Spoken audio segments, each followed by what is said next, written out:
Well, I tell people to take the job position that they're in now and to sit down and write down how specifically is this job position that you have now going to help you in this transition. Because if you resent it, you're going to want to impulsively get out of it. But if you can see how whatever it is a stepping stone and is providing you possibly some income to make a transition smoothly without impulse, and then by having the benefits, it calms down that urgency.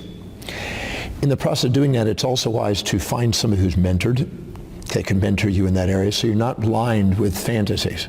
So you have somebody that gives you some objective data and give you some feedback about what real things you're going to face. It's good to plan it out and to think about what you're going to do, what type of real returns you're going to get, what type of action, how long is it going to take to learn it, what's real.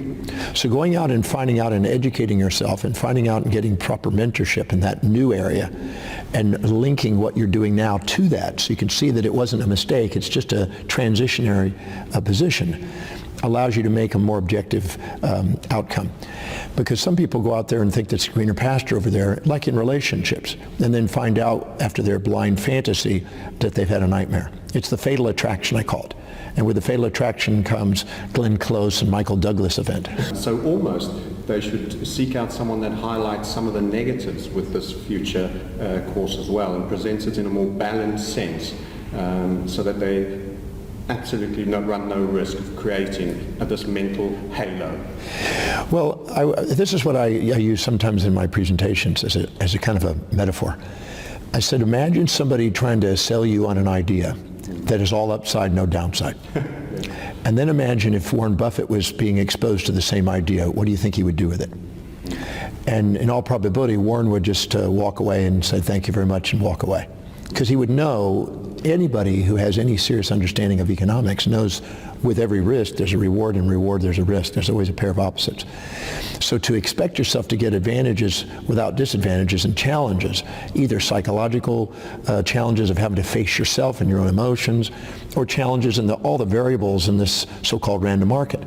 It's unrealistic to go in there and think you're going to get all pleasures and no pains and all ease without difficulty. You've got a learning curve to do.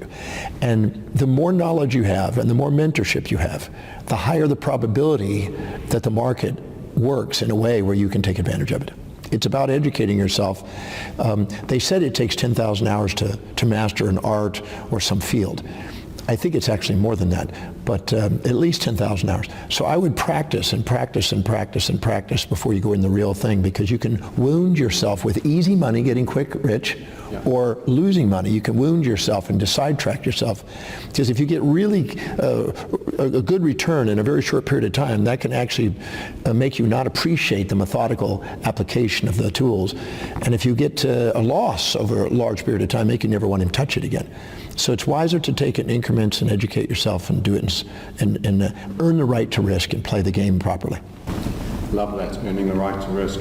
In fact, one of the first things I notice is that sense of impatience. Many people say, well, I can straight away release the job and the income. And I get distinctly nervous when they say that, because they're placing an immediate financial pressure on something that is actually a learning process in an initial instance.